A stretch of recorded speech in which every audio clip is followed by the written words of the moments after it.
Thank you for tuning in to the Afternoon Pint Podcast. Our show will start right after these messages from our sponsors. Hey, Matt. We're thinking of selling our home and finding a bigger place. Oh, really? I thought you guys loved where you lived. Oh, we do. Our family is just growing. With pets. A dog, a cat, 2 guinea pigs, a hamster. And you're planning on getting more? Maybe a goat or a crocodile. Well, I have the person for you. Kimmy Najat is an experienced real estate agent who prides herself in finding the perfect home for her clients. We're just browsing now. I'm not sure if we really need a realtor yet. Yeah, no worries. Kimmy can help you with the comparative market analysis to help you determine the value of your home if you're planning on selling, or help you determine the going rate for the neighborhood you're moving into. She can also work at your pace. Awesome. All right, I'll give her a shot. What's her phone number? On Facebook, Kimmy Najat, Exit Realty Metro. Her phone number is 902-880-8429, and her email is kimia@exitmetro.ca. 902-880-8429. Awesome. Thanks. This podcast was brought to you by Dan Lomas. That's LOMAS of lomasfinancial.ca. Are you a small business owner who wants to keep more of your hard-earned profits and pay less taxes to the CRA? Do you want to plan for a comfortable and secure retirement? If your answer is yes, then you need to talk to Dan Lomas at Lomas Financial. Dan Lomas is a financial advisor who has been helping successful entrepreneurs and business owners for over 2.5 decades. He utilizes customized solutions that can help you keep your earnings, dramatically reducing passive income tax. Dan Lomas and his team will help you transition corporate wealth into personal wealth by utilizing customized executive pension plans. Dan will show you how to convert business wealth into personal wealth in a professional manner. Don't let the CRA take more money than they deserve. Don't let your retirement dreams fade away. Contact Dan Lomas today and let him guide you on your path to financial success. Visit Dan Lomas at lomasfinancial.ca or call him direct at 902-209-0855. That's 902-209-0855. Cheers. Welcome to the Afternoon Pint. I'm Mike Tobin. I'm Matt Conrad. And today we have Rhys Waters. Rhys Waters from Canadian Politics is Boring. Your show is not boring, I'll say. We were trying to be ironic. Not. Yeah. And you know what? As much as it's a great name, I don't think Canadian politics is boring. You don't, but I don't. I know. I'm a huge nerd. Yeah. I'm a political nerd. Matt's a huge politics guy, and I'm much more like your co-host. Yes. Yeah. What's going on this week? He's like, I don't care. I don't want to know. I could see a lot of similarities there. Like when I was listening, I was like, okay, I think I think you and I could have a long conversation, but a lot of cool, interesting things and stuff like that. And and I follow global politics a little bit too, and all that stuff. And then your co-host, obviously not quite as much. And obviously Tobin, same kind of thing. Like we're talking about stuff, and he's just like, what? What's going on? What's that? Yeah. That was before we move on, I got just a special plug. We are at Garrison Brewing again. I love this spot, man. Oxford. I have a new beer, and I forget what it's called, but it's really, really good. Did you get the buzz? The Buzz. The honey, yeah. That's one that they make here, small batch. Small batch. Yeah. So I had a sample of it, and I regretted my decision getting this beer. I wish I had the same one you do. We won't say what beer you're drinking to make that beer feel bad. But, but this beer is great. It's okay. Honestly, he's drinking their flagship. It's the Tall Ship Amber. It's their flagship beer. They sell more of that than anything else. That's a crushable beer. That's a good beer for when you're out and need more than 5 of something. That's a good maritime beer. I went a little dark. I got the Moo juice here. So nice. This is their Deja Moo. So Deja Moo. Milk stout. So sorry about this. So thank you, Garrison, for letting us in the door again. We appreciate that. Yeah, that's awesome. They were really, really great, actually. So Matt and I dug down. I listened to your show. Here, I'll tell you. I'm sorry. I'll tell you this. Supper time. I was making supper while I was listening to your show, and our 12-year-old was in the kitchen, and she piped up and she said, I don't think this show is for children. I'm like, you're right, dude. I'm sorry. I'll turn it down.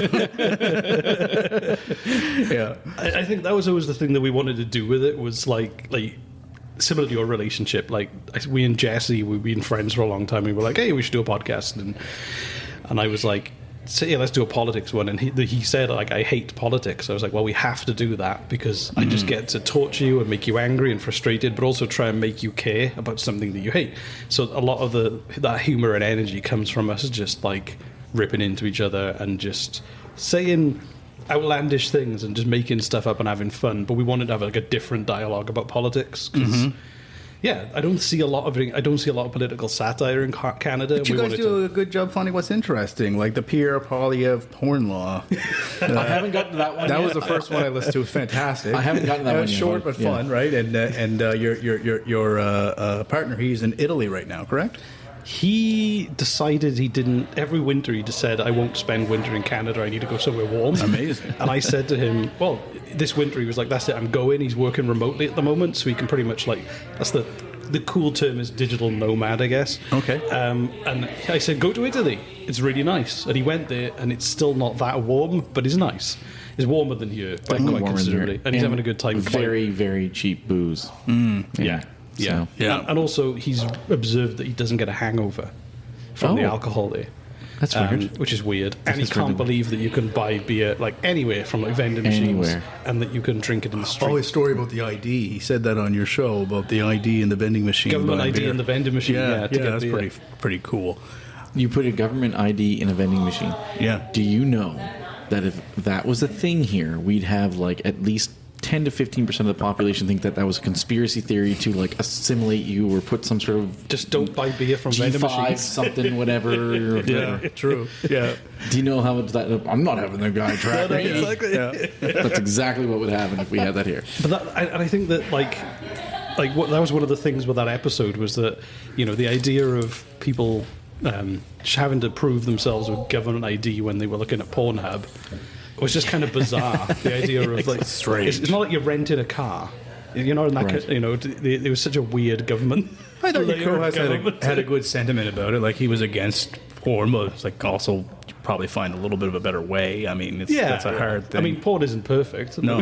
You know what though? What was it I saw that someone made a joke about it or something like that? I don't know where it was, but someone made a joke about how porn.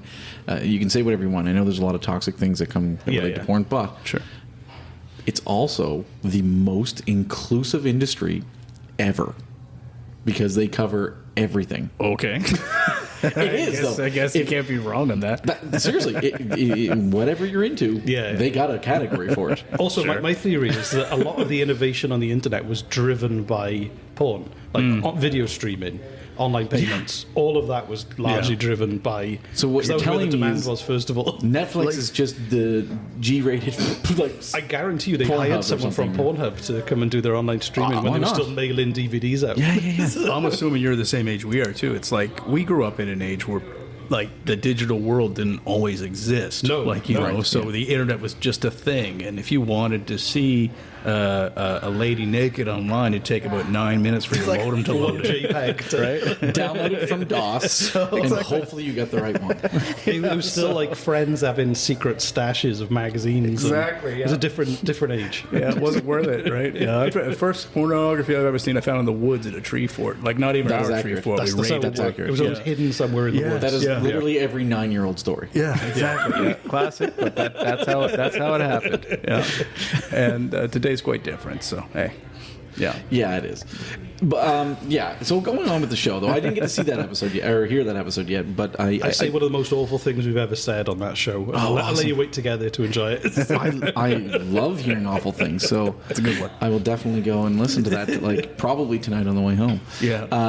But one thing I do love that you guys do is short episodes, and I kind of almost feel like maybe that's something we should even do a little bit of, right? Well, Even when though we're I like talking these to longer brewers and stuff, like the quicker form, 15-minute Thought about the or same less thing. episodes. Like our beer casts could be like shorter, Yeah. and like the ones like talking to you guys and all these other people that have like longer stories to tell, they could be the longer ones. Yeah. I think it's a great idea. I mean, because the cool thing about podcasting, unlike TV and things like that, is you're not put in that box where it's like we need 22 minutes, kind of thing, right? But you guys had time to work this out. You've been over 2 years now. This particular show? 3.5 years. And so. I don't know if Matt already told you this, but last night we bought tickets to your first live show. Oh, yeah. So we'll be there. It was you two. We were the ones. We're very excited because we kind of want to do We wanted something to do the same thing. Yeah. similar, though. Yeah. I don't know if we Same- want to. same but I don't know if we different, want to yeah. talk. Let's just talk about it. Who Sure. cares? We want to do something so very similar to like what we're doing right now. Yeah. Do a live show, except what we want to do is actually invite anyone who wants to stop by. So it'd That's be cool. almost like an open pub night. We'll set up the 2 other mics. We'll sit here, and anyone can come in and just chat, and we'll That's cool. record for like We call whatever, it like 3 a hours, DD whatever. show, right? Or the extra drink, extra pint. You know? And Keep it extra going all pint, night. after hours, Yeah. whatever it is, whatever. We'll get a little sloppy. We'll get some DDs. Yeah. And everyone else can come in and That'll be talk. fun. to us. That'll be fun. You might have to like hire a bouncer or security or something maybe if it gets. That'd be fun too. Yeah, That would be Well, that fun. would be. Just That would watch, make like, an people interesting that we won't episode. let in. Yeah, exactly. To go back to your point about duration, so the first ever episode we recorded, I would say like we have to do a weekly show. That's what I was like a bare minimum a weekly show. Yeah. Sometimes we do 3 or 4 episodes now, but it was a weekly was the minimum.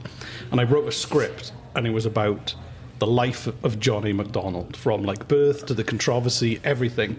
And we sat down and we recorded it, and I was like, it was about 90 minutes long. And then I was like, I can't do this every week. If we want to do It's a this ton every of weekly show. work. So It I is, was like, yeah. and also like there were bits when I was getting bored listening in the edit. I was like, we didn't really, we were finding our feet. So what I did was take out the bits from that 90 minutes where we were talking about when he was really drunk. All the drunk stuff he did. And then we just created like a 20, 30-minute episode, which was like the drunk adventures of Johnny McDonald. Amazing. And then That sounds like something we'd do. and then that format just worked. So then I was only writing episodes that would be 20 minutes with about 5 minutes, 10 minutes extra. So ramble. you write these episodes. It must take a say tremendous write. amount of time. I say write. Yeah, but you're fact finding and Yeah. and researching and all that. So Jesse never knows anything about any of the episodes. He turns up, and I've always done a bit of research. What a lazy arsehole. What a great It's called job a for passive Jesse. host. I wouldn't just do anything. Passive host. Keepers. That's kind of what you do. Sometimes I research.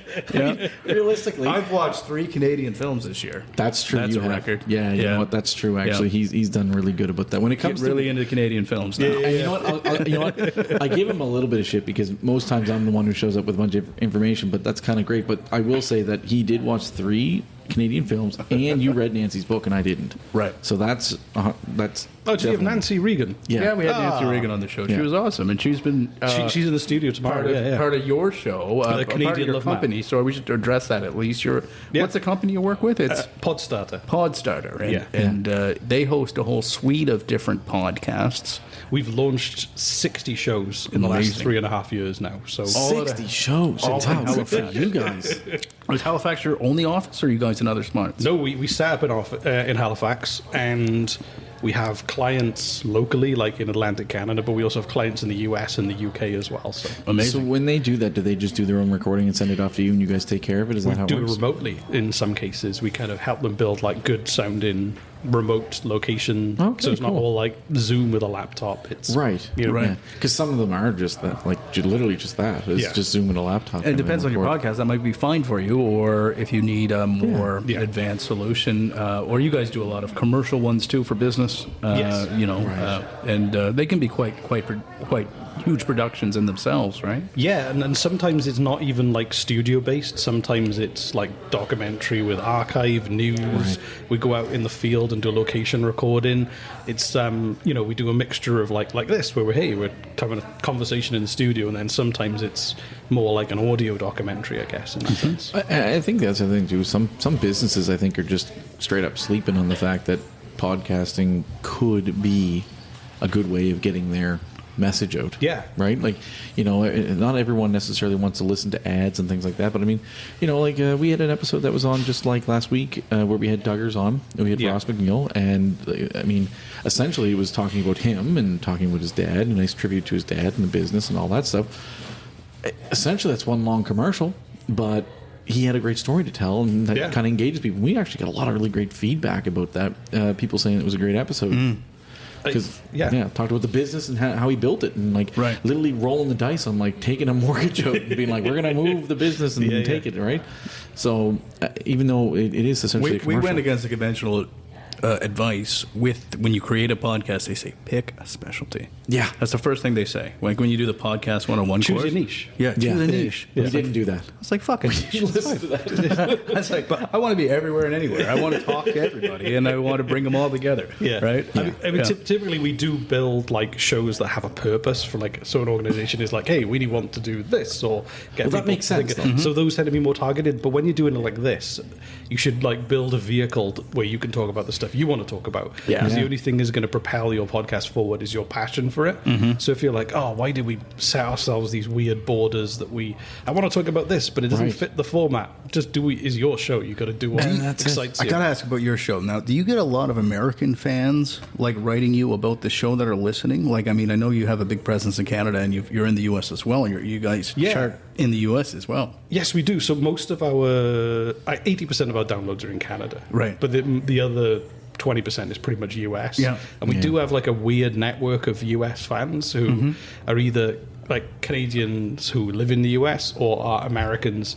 We did a campaign in the US where we basically said, hey, you want to move to Canada, if America goes like, if America goes belly up and your plans to move to Canada, just so you know, we've got our own dumpster fire going on up here, was the kind of campaign we did. It kind of worked. That's hilarious. But we were doing a live stream during the last election. We basically live streamed while they were doing the count right of the on. votes. Yeah. And we had this guy from New Jersey, like with Uber Eats, deliver chicken to the studio. No He's like, you guys look way. hungry on YouTube, so I'm going to send you some food. That's amazing. So That's Anytime amazing. anyone wants to, just throwing it out there to anyone listening, anytime you want to like send Uber me some chicken. You know how much I love chicken. So if we can make that a thing, yeah, that'd be very awesome. spicy Korean chicken. I think Oh, and that's my favorite kind is Korean I think chicken. he wanted to test our ability with spice live on the air. I'm more of a No, KFC I'm all guy. about the spice. Yeah, he loves spice. He's weird with it. Yeah, weird with Yeah, spice. like really, like let's bring it kind of thing. Yeah. I watched that 10-episode documentary on I think it was Disney Plus that was all about people just eating hot peppers and hot sauce and stuff like that, and I was like, that's what I want to do. So another episode of yours I listened to recently. I won't just talk about your episodes, but one that I thought of relevance right now was you had a caddy on, and she talked a little bit about the CRTC regulation. Oh, Katie from Katie, sorry. Katie's Yeah. got a newsletter called Pod of the North, which Yeah. is like insider information from the Canadian podcast industry. Yeah, I listened to that one. That was a good one too. Yeah. Excellent, Yeah, she was excellent great. episode. She was fantastic. She's one of those people who kind of takes the details seriously and kind of like is Yeah. able to communicate them really in a really. She answered almost every single one of my questions, which was fantastic. Yeah. So But it was You were solo on that one too. Yeah. because Jesse's in bloody Italy. having the time Yeah. of his And life. trying to get good quality audio from him. I'll go, let's do an episode, and he's walking down the street Oh, in that was Italy. funny. You hear like And there's like a Yeah. on the Vespa audio. whizzes by.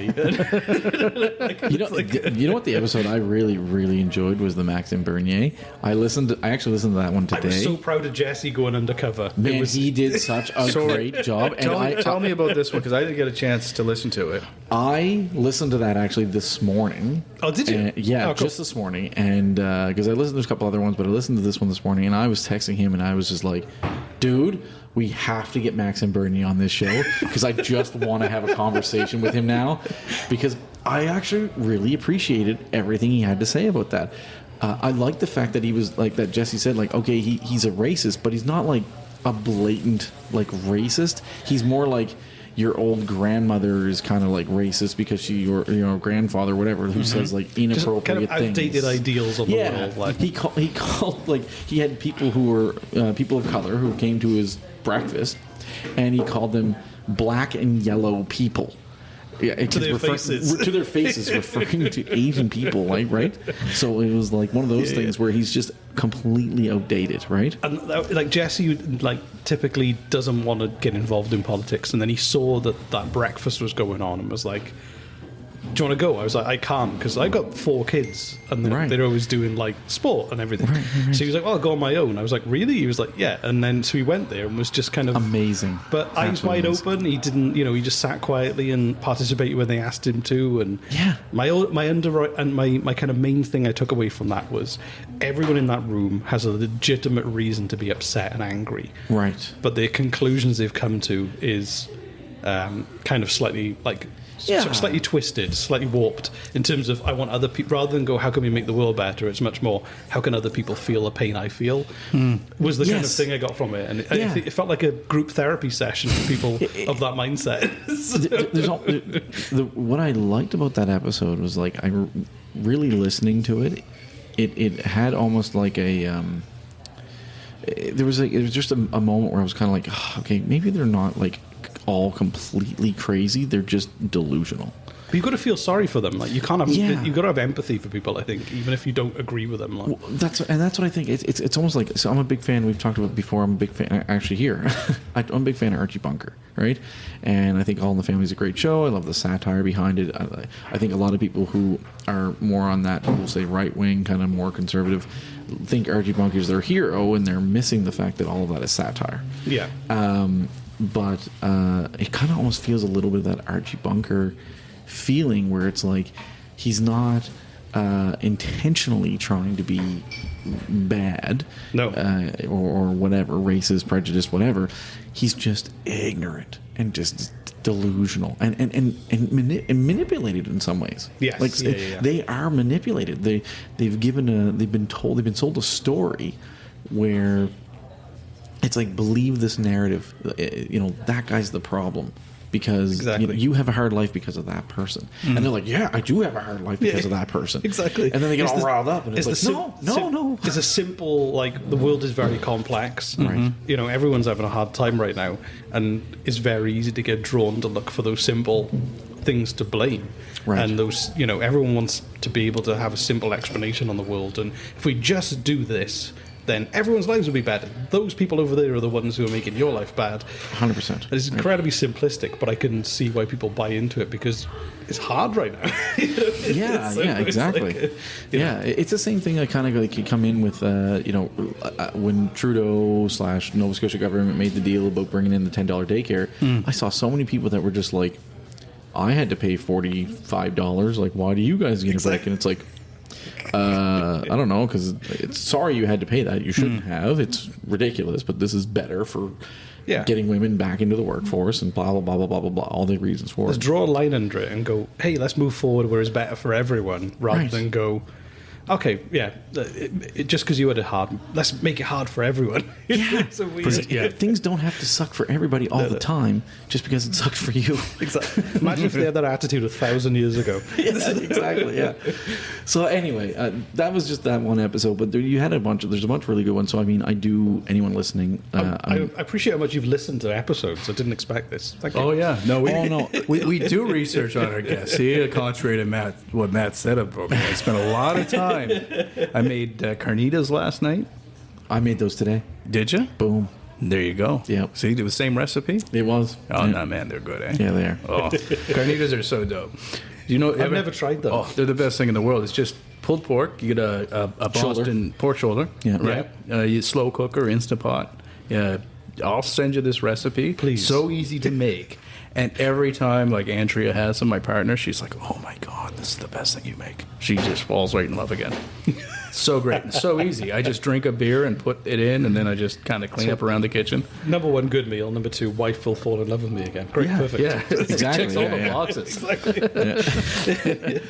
So obviously, a couple of things I want to ask about you because there's some things I don't know about you, from listening to. But I mean, obviously from the accent, and from your show. Do you prefer the word accent or dialect? I have no opinion on that. No opinion on that? I'm one of those persons who like hang up on my identity, if you know what I mean. But obviously, your whole like shtick on the show thing is that you can't vote and all that. So right. Tell people where you're from. I'm originally from Wales. I don't know if you know much about Wales. I mean, I know a little bit about Wales. One of the countries that makes up the UK. Yeah, I mean, I know that much. I know Ryan Reynolds has Exactly, a soccer team. Ryan there. Reynolds is probably the best ambassador for Wales now. He probably really is. And the other guy from Always Sunny from Philadelphia. The other less famous one.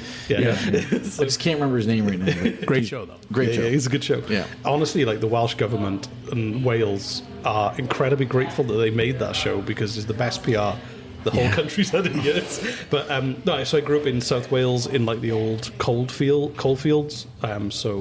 It's kind of a bit like Detroit, but if you sprinkled Detroit over some mountains, it's like really mountainous. Oh. All the coal industry's gone, and there's just people left there with like rusting slag piles and stuff. But you're really selling it, man. It's kind of like Detroit. I think I just planned my next vacation. Yeah, exactly. But it's kind of recovering from that. It's kind of coming out of that. And how long ago before you moved here? so I moved here when I was 33, which was like 6 years ago. This April will be 6. I'm still a permanent resident. We can go for PR. We can go for citizenship. Haven't got around to it yet because it's going to cost like $1,500. And I need a new fridge freezer first. But then I will do it. Important. Because feeding Canada's yourself is definitely more important. Yeah. Because Canada's at home. My youngest two thought they were born in Canada because they were 1 and 3 when they came here. They just assumed they were Canadian. So we do want to like get it done so we can firm up that they're Canadian. So you said you have 4 kids, right? Yes. What are their ages? 14, 12, 9, and 7. That's a lot. That's It a lot. is. That's a lot of levels of age to navigate. Yeah. It is. Yeah. Also, it's a lot of challenges. It's also like outside of like, you know, I only have one, you only have one, and I'm a firm believer that as a football guy, American football, not UK football, as American football guy, I always say like I'm never going to be playing zone coverage. It's always man coverage.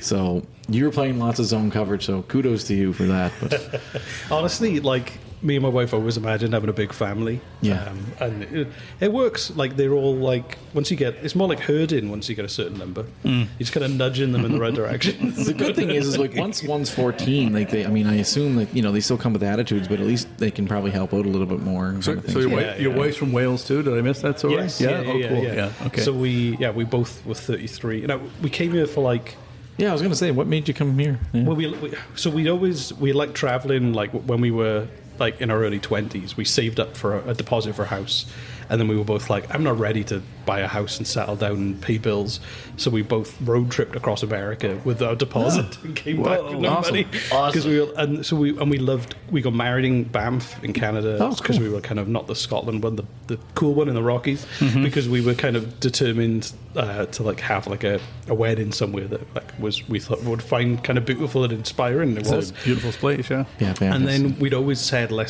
I'd love to try life in Canada. Then we started having like a ton of kids. So we were like, oh, that dream's gone.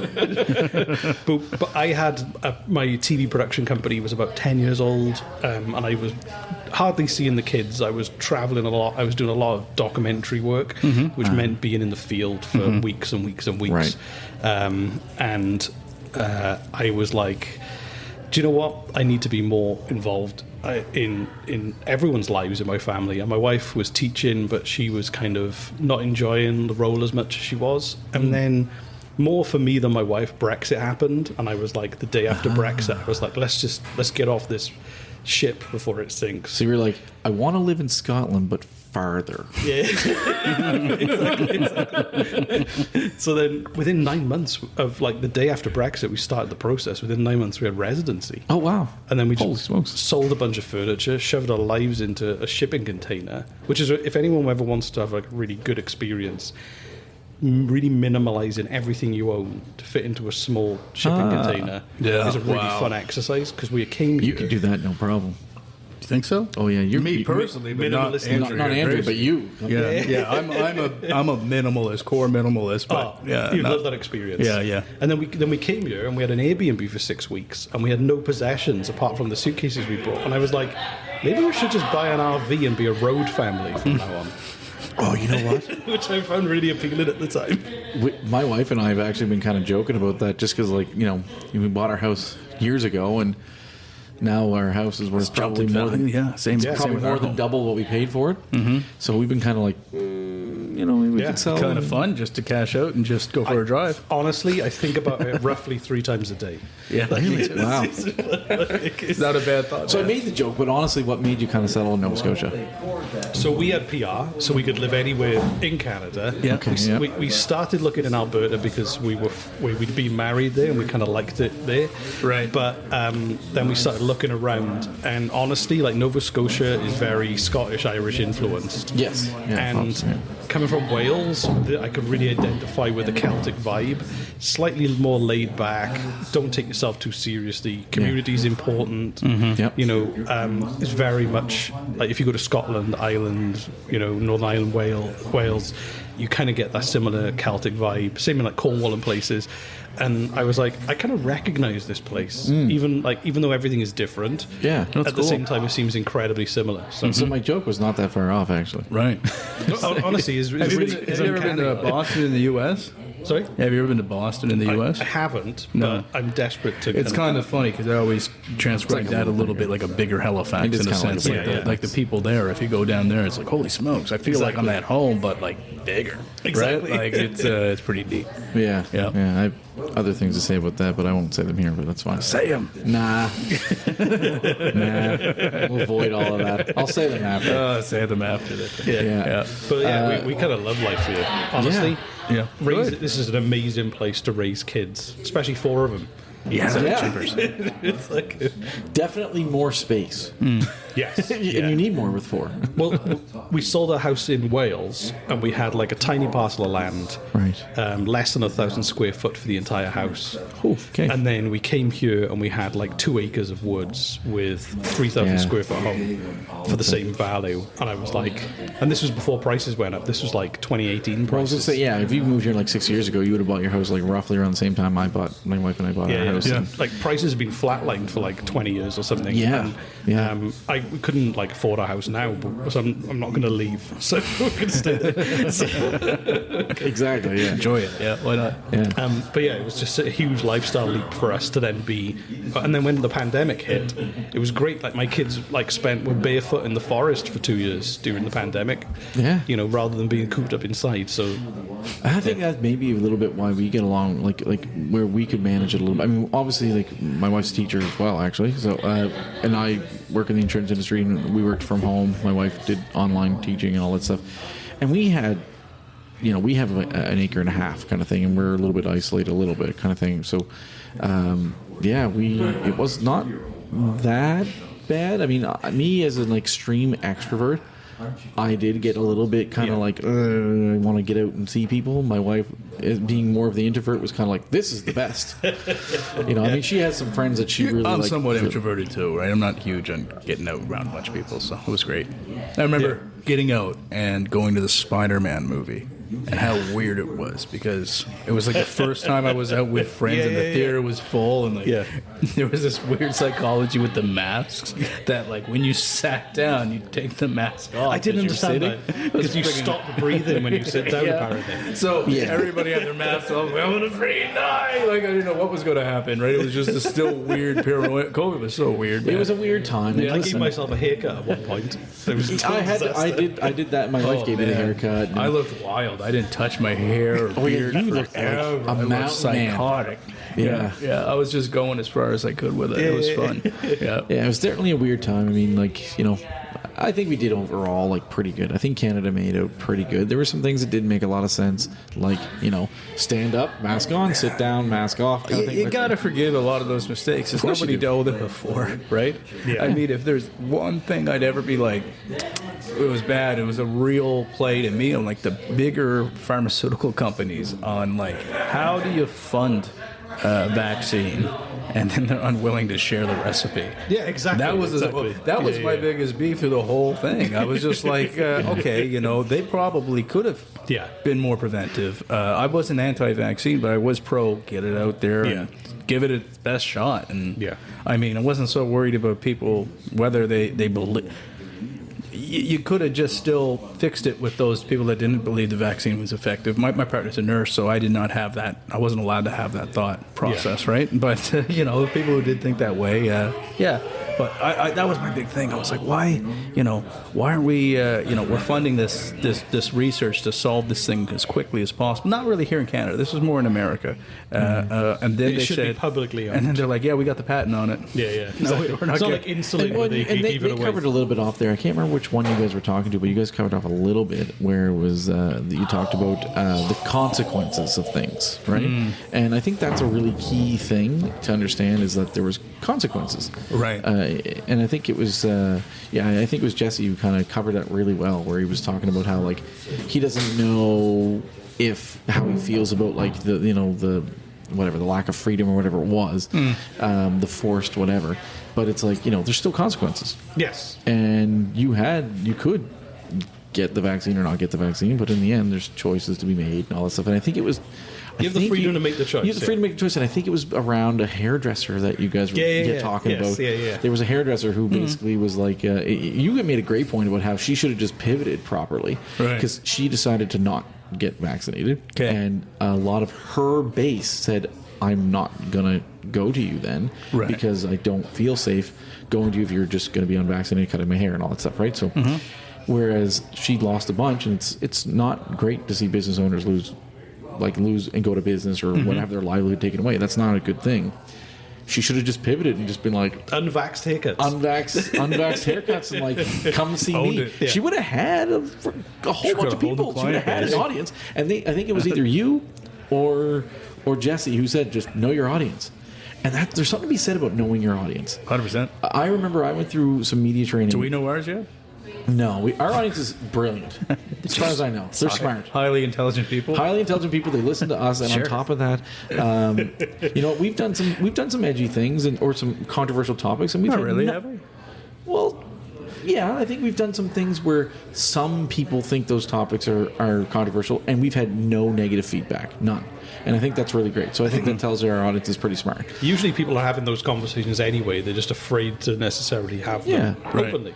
But I don't know. I think it's knowing your audience. When I was taking media training with a previous company of mine, they got me all set up for media training, and I remember asking. This was, I don't know how many years ago it was, but I remember asking. Well, I guess it was probably around 2016, 2017 when Donald Trump became president, and I said, is Trump a PR nightmare? And he said no. He was like, he's actually really easy because he talks to exactly who he wants to, and he doesn't worry about all the people who aren't going to vote for him.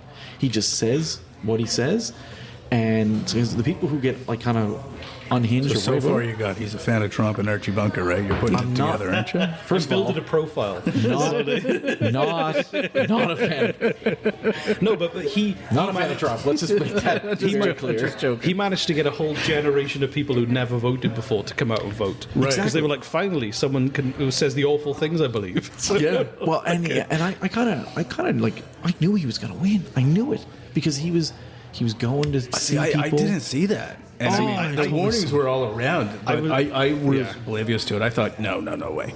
I was desensitized by the Brexit vote because I never thought it would happen. Right. And then it did. And I was like, trust me, anything can happen. Dude was talking to people who, again, were upset about certain things. Yes. Their jobs in Minnesota were taken away and gone somewhere else, and they don't have the mine to go to, they don't have the factory to go to. All those jobs are overseas, and he went in there and said, I'm bringing them all back. And everyone there was like, well, I got to put food on my table. Everybody an enemy, which was needed. Yes, but all that steel belt in America at that time.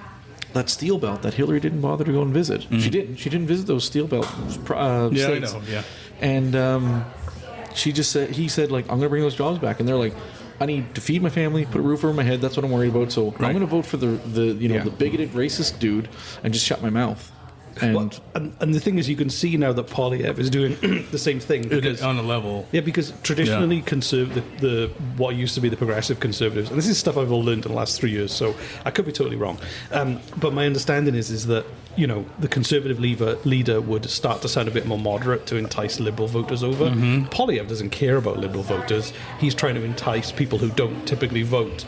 On the further side of the right, he's trying to replicate the same game plan. I saw an interview the other day with a younger I'm not sure the generations now. It's not millennials, younger than millennial. Zennials, whatever. Gen Z. Anyway, basically, they affirmed they were voting for Polyev because they wanted lower home costs. They wanted they wanted this 1, 2, 3 kind of they wanted a affordable way of life, and that's how they felt. Going and making a vote for Polyev was going to get them from where they are now. But that's what he's selling. Right. That's exactly what he's selling. Right.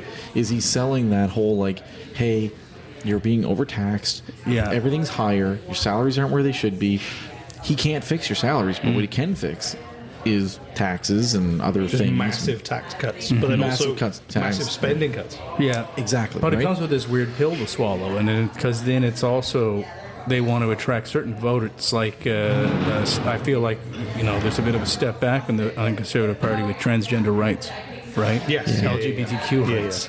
I mean, these are things that we've proved. I mean, that are pretty harmless when you just say, "Hey, it's okay," and we accept and love and don't worry about these Honestly, things. it's the weirdest thing. I think if there was a party that kind of came in and was just socially liberal and was just like, acting socially like the liberals, but then also acting conservatively, like if they were some sort of blend there, they would run away with it. But that's what they used to be. The Conservatives in Canada used to be socially liberal and then fiscally conservative on spending. Right. Yeah, well, we used to have the PC party. And Exactly. And then Joe Clark who had it. And Joe So Clark I was reading about the PC Party. The PC Party used to be a national thing, eh? Yeah, it was. Yeah, I didn't know so that. Joe Clark, he had the reins for a little bit. He was the youngest leader or whatever, and he was supposed to be the up and comer.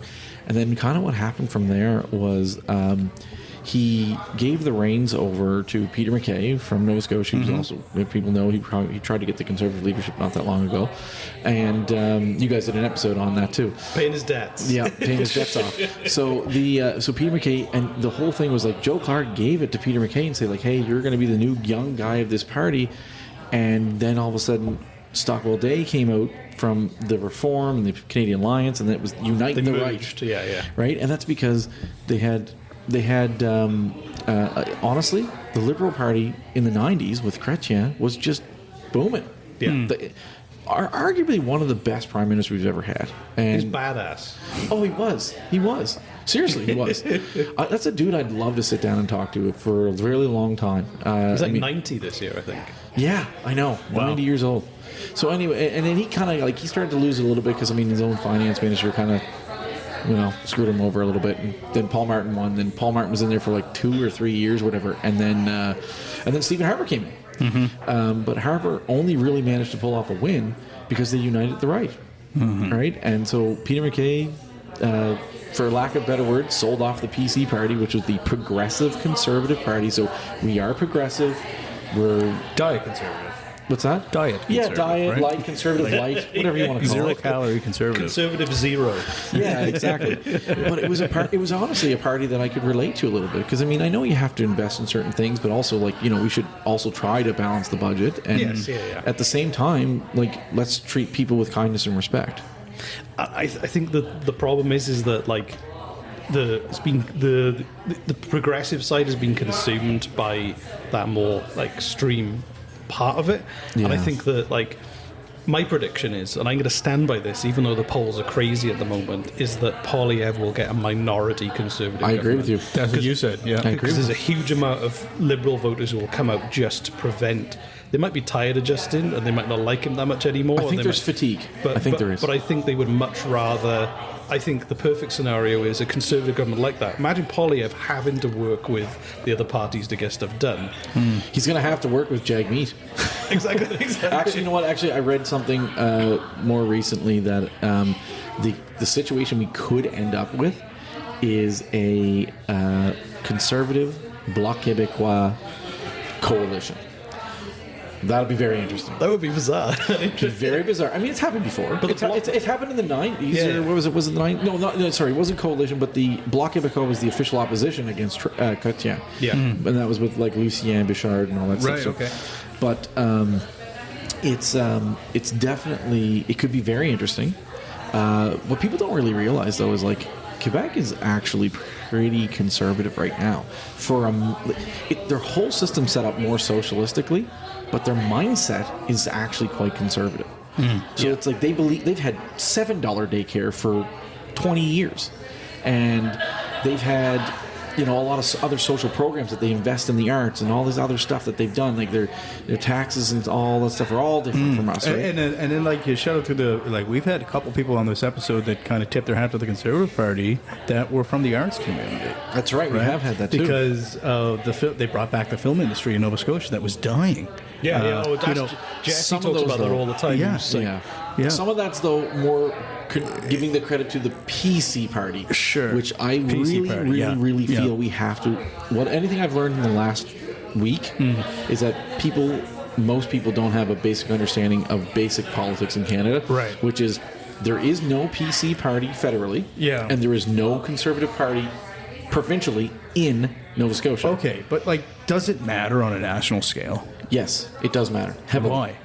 Because they don't talk to each other. They don't work together. There's there's none of that. I know people who are full-on presidents of ridings for the PC party and members of the Liberal Party.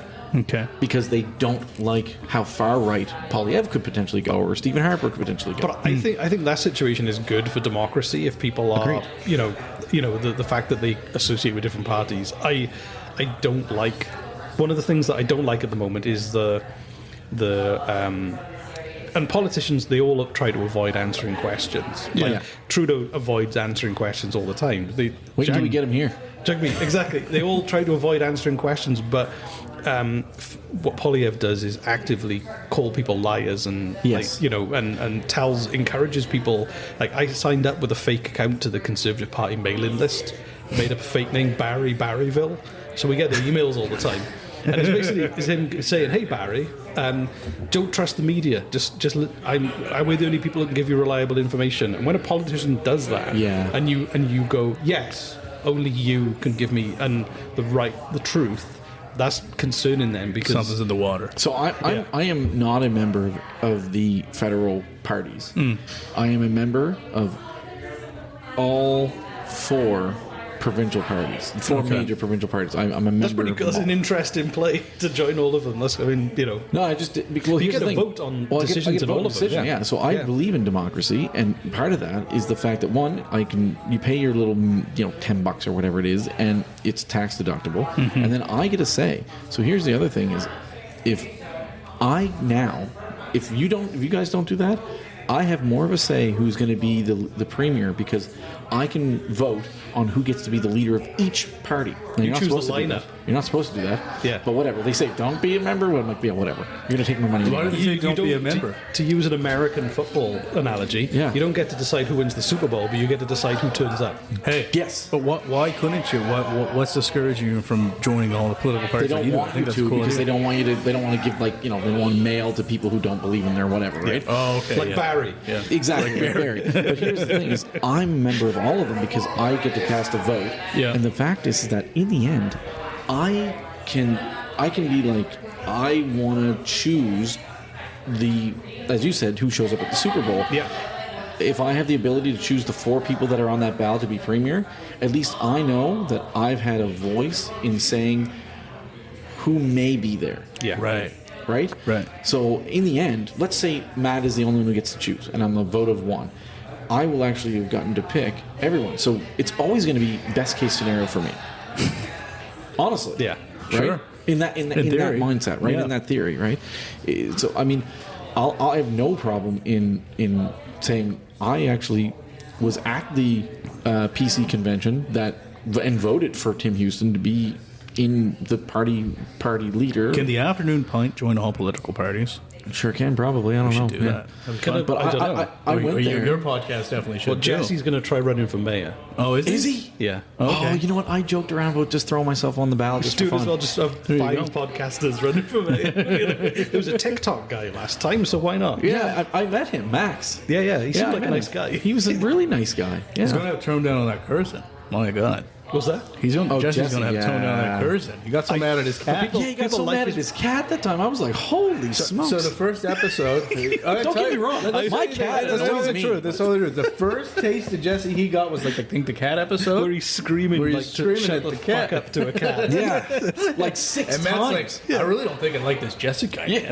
But I was like, as the person who edits the episode, I was like, I've got to leave this in. That's funny. Well, that's what I was kind of like. I was like, I can't believe he left this in because he's like screaming his his cat. But it was hilarious. It was funny. And I was sitting there like, I don't know if I like this dude. But then I after like a couple episodes in, I was like, all right, he's coming around to me. He's making some good points. I kind of liked him too. I mean, I liked when he was in Italy. Actually, just his kind of nonchalant vibe as just running through the town and being a part of this podcast was great. He'd never left North America before, and now he's living in Italy for 4 months. Good for him. So you must have had a positive influence on him too, I guess, to go see the world a bit. I told him I'd be disappointed in him if he didn't go and travel somewhere. Since he said he needed to, he was able to. No. I was like, if you don't go, then don't ever tell me that you want He can't just go to like Italy just for 4 months. So like, is he not going to other countries? He was going to start there. Okay, so he started off in Sicily, then he moved up to like Venice and Milan. Okay, and now he's going to go to Seville in Spain. He's going to try Spain and Portugal for a while. So.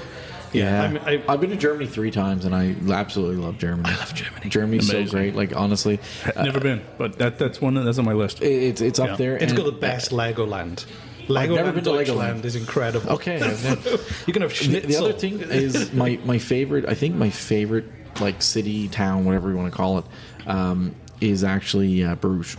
I love Bruges. Yeah. Bruges is like I've been there twice. And it just like immediately fell in love. Yeah. It just looks like a set. It doesn't look real. A lot of the older buildings. Does. And things. Yeah. I hate to do this, guys, but we're going to have to wrap up. Oh yeah. I can give you a few more minutes if you want. Oh, can you? Okay. It's up to you. I can give you another 10 minutes if you want. It's fine. Okay, no, that's great. Yeah, I just wanted to respect your time. I know you had somewhere to be, right? No, it's fine. I just usually I was like, it's fine. It won't be too much. Okay, cool. It's okay. Cool. Yeah. If you want to, if you're bored of me, it's fine. No, not at all. I'm really enjoying this. No, I'm not bored at all. At least another 2 minutes. I No, think. that's fine. I could stomach you for 2 more minutes. That funny thing is, Andrew says the same thing to him. Yeah. I can stomach you for another 2 minutes. Pretty much. So you were saying, like, coming back to like Podstarter, I guess. I mean, how you moved here 6 years ago, and is that what you just decided to open that right away? Like, what kind of was like, hey, podcasting is what I want to do, and like that's the company I want to open? So I was really lucky that I got. I directed my first TV ad when I was 19. I was like a really ambitious like kid, and it went on BBC, and it was like a big first step. And then I got to film school, and I was like being a runner on like advertising shoots, and I was really lucky and early into the industry. I produced my first TV show when I was like 24, which was like really like foot in the door. Me and my production, me and my what business was the TV show? It was a show that ran for 10 years on the BBC called Rod Gilbert's Work Experience. Okay. Rod Gilbert is quite a big comic in the UK, and it was him trying other people's jobs for a week. That sounds hilarious. Like Dirty Jobs in Canada. I think I did Dirty Jobs there for a while. Yeah. And similar kind of vibe. So we had him be like a drag artist, we had him be a fighter pilot, tattoo artist, teacher, all these different things. And I did that for like 10, we did 8 seasons and for like over 10 years. And I started to do some radio projects too, but in the BBC radio would also go out as podcasts too. Mm-hmm. So I kind of, in about 2015, launched a comedy podcast that was a comedy road trip mystery show. That's called cool. The Unexplainers. Awesome. And it was kind of like it was a hit in America. Mm-hmm. It was just very weird, very unique. And we did 5 seasons of that show, and I was really got me hooked in podcasts. And then when we moved to Canada, I kind of like drew a line into my like TV, radio career there, came here, and then like realized that no one had ever heard of any of the work I'd done. So it started from scratch. I was mainly doing corporate work, and Canadian politics is boring was because I'd been professionally making comedy for TV and radio for a decade. I needed to do some comedy projects, and I was like, I'm just going to do my own thing, and that's why that became a side project. But the US and the UK, the podcast markets 4 or 5 years ago were so much more developed, and I came here and I was like, there is very limited podcast market here, but it seems like there's a limited appetite for advertising venues and stuff. Like, it takes a while for you to kind of really build something here, right? Yes. He's sitting there talking, I'm a little bit inspired. I think we're going to take that one, like this one, like offline, because I think it's a cool idea. But knowing his experience and everything, I think I have a little collaboration idea that we should do, actually. Cool. I love that. Yeah. 100%. So I was kind of like with Podstarter, Jonathan Burns, my business partner, I was introduced to him. We went for a walk because we were talking about video production. So Jonathan Burns, he's also an owner of Podstar. Yes, isn't the he? two of us founded Yeah. the company. His Nice. background's really interesting. He used to design VR experiences for like Walmart and Disney. Oh, cool. And he did like a Spider-Man in-store Walmart like AR VR thing. It was really, his background was like totally different from Oh, I like, might have toured like a place like that. They showed me like all the pizza box. I could do all this crazy stuff yeah, when that you kind- put a phone to it. Like this was years ago, and I was Yes. working for a telecom company, and I met this. Might have met him in the it might have past, been John. It might have been John. That's cool. So we both realized that there was a huge gap in the market. The podcast listenership is going up. Yeah. And then we were like, and I was like, well, I've been doing podcasting for like 5 years. So already like bringing his production experience, my broadcast experience, we set the business up. And then, so we got a lease on an office in downtown, and then the pandemic hit a month later. Oh, brutal. Which is why we have a lot of clients internationally, because we moved the business online during that period. Yeah, that was smart. We were shipping microphones, like Oh, really? to You were people's shipping house. microphones to people? just to different Okay. people, just to kind of carry on the production and everything. And then as things opened back up, it kind of grew, and like, yeah, so it's largely podcast strategy, and like we do the production, but we have a studio, but it's not a studio for rent. Only the clients who are kind of using our strategy services and stuff typically come and use the studio space. And it's been an interesting ride, but I feel like we have a team now that is creating a huge amount of content. I like almost as much content as like CBC puts out in podcasts, but it's all 70 clients. branded content. Yeah. It's for government, Phenomenal. businesses, organizations primarily. So. And there's a time now too where it's so podcasts. I think we are like we saw what just happened with CTV here Yes. in Canada. Yeah. We saw Holy. like these local presence media is getting gutted. Right? It is. So what a call for journalists and people to step up and to do their own thing. And if you're like an outfit like Matt and I too, I mean, for us to do this is relatively low overhead, Yep. right? I think Exactly. it was a $700 investment to buy the gear, right? And But then wow. shows like this, you're having like, you think about the old days where you had like radio DJs, like local radio DJs, Yeah. or columnists, those kind of things. You know, this is going to replace that, because print is, I don't know, you know. Right. I haven't bought a newspaper in 10 years. You know what, though? The funny thing, I don't know if I talked about this before, but I sat through I don't know, what do you want to call it, a meeting or whatever, a presentation, where it was based on talking about AI. Yeah. And one of the interesting things that I took away from it, because this person was very pro AI, thought about all the great things that it can do for your business and all that stuff.